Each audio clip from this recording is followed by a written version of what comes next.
शेरविंद महाराज जी, हम सब साधकों की तरफ से एक प्रश्न है कि कोई भी ब्रह्मचर्य नाश की क्रिया ना करने पर भी कुछ दिनों में ब्रह्मचर्य क्षीण हो जाता है, स्वप्न दोष हो जाता है जी।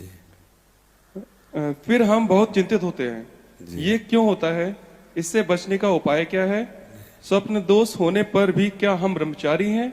इस विषय में हम जानना चाहते हैं कि हम क्या करें जिससे स्वप्न दोष ना हो। जी, हमने जो परमहंस स्थिति को प्राप्त महापुरुष हैं, उन्हीं से बाल्यावस्था में जब घर से निकले थे तो कुछ समय बाद ये प्रश्न किया था।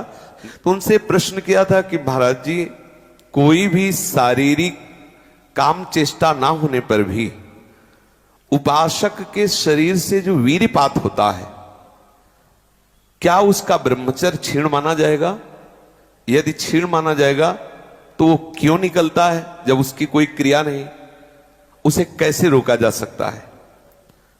तो जो उन्होंने बताया था उस समय साधारण शब्दों में, वीर दो तरह से निकलता है। एक तो जो घातक है वो उसी के शरीर से निकलेगा जिसने हस्तमैथुन किया है, या गंदी क्रियाएं करके बच्चापन से ही वीर को नष्ट किया है। कुछ वर्षों तक हस्तमैथुन करने वाला या अन्य गंदी चेष्टा करने वाला ये नहीं जान पाता है कि इसके द्वारा मेरी हानि हो रही, वो नहीं समझ पाता। कुछ समय के बाद जब उसकी स्थायी जीवनी शक्ति से क्षीण होना प्रारंभ हो जाएगा, तब उसे वो लक्षण जो हस्तमैथुन करने से नाश ऐसे उस प्रसंग में बताया गया, वो लक्षण उसके जीवन में उत्पन्न होने लगते हैं। अब यदि वो किसी संग के प्रभाव से हस्तमैथुन बंद कर देता है तो उसका वीर्यपात होगा। अगर वो 3 दिन में वीर्यपात करता रहा है तो 3 दिन में वीर्यपात होगा, पक्का होगा, क्योंकि उसका अभ्यास बन गया है। 2 तरह का ये वीर्यपात माना जाता है। एक, जैसे आप ठीक दिनचर्या से चल रहे हैं, आपका खान पान संयम सब ठीक। पहली बात तो यह है कि जिसने कभी हस्तमैथुन आदि के द्वारा वीर्यपात किया ही नहीं, उसका असली वीर कभी वीर्यपात होगा ही नहीं। यदि आपने कभी हस्तमैथुन नहीं किया, कभी किसी भी तरह से जनेंद्री का घर्षण करके वीर्यपात नहीं किया, तो आपकी वो संतानोत्पत्ति की क्षमता वाला जो वास्तविक वीर है वो स्वाभाविक निकल ही नहीं सकता। यदि आपने मार्ग दे दिया है, फिर उसके निकलने का मार्ग हो गया है। तो एक होता है, परमहंस जी ने बताया कि एक होता है कि आप सो रहे हैं और आपको बिल्कुल पता नहीं, मतलब बिल्कुल कोई काम का संकल्प नहीं, कोई क्रीड़ा नहीं, और आप जगे, आपको ऐसा लगा कि वीर्यपात हो गया, वो दोष नहीं है। यदि स्वप्न में आपने स्त्री आदि का संयोग देखा, या कोई ऐसी घर्षण आदि क्रिया हुई, या कोई ऐसी कामोत्तेजना जनित, और फिर आपका वीर्यपात होता है, तो आपके गंदे विचार और पूर्वाभ्यास के कारण होता है।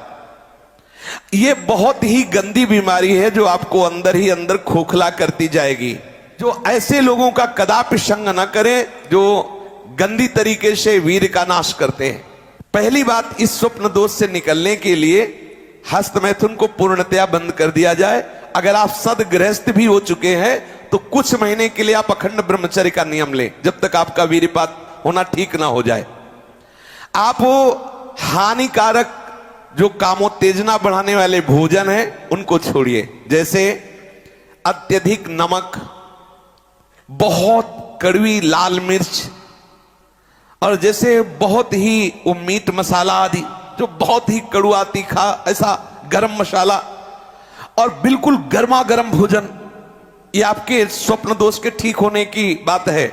यदि आप स्वप्न दोष से बचना चाहते हैं तो अत्यधिक नमक, बहुत कड़वी मिर्च, बहुत ही वो उष्ण गर्मा गर्म भोजन, बहुत गर्म मसाले से बना हुआ भोजन, और अत्यंत खट्टी चटनी, जैसे इमली की है, कच्चे आम की चटनी है, और मांस, ये जो मछली अंडा मांस खाते हैं, ये कभी इस रोग से मुक्त नहीं हो पाएंगे। ब्रह्मचर्य में अपने आप एक उन्माद है। आप देखो, जिन बच्चों ने ब्रह्मचर्य छीण नहीं किया है, उनको देखो कैसे उछलते हैं, कैसे कूदते हैं, बिजली की तरह उनके शरीर में स्फूर्ति होती है, एक उन्मत्तता है, गाते हैं। क्यों? वो उन्माद पैदा कर रहा है ब्रह्मचर्य, आनंद का उन्माद। और जो ब्रह्मचर्य छीण किए होते, मक्खी उड़ाए नहीं उड़ती।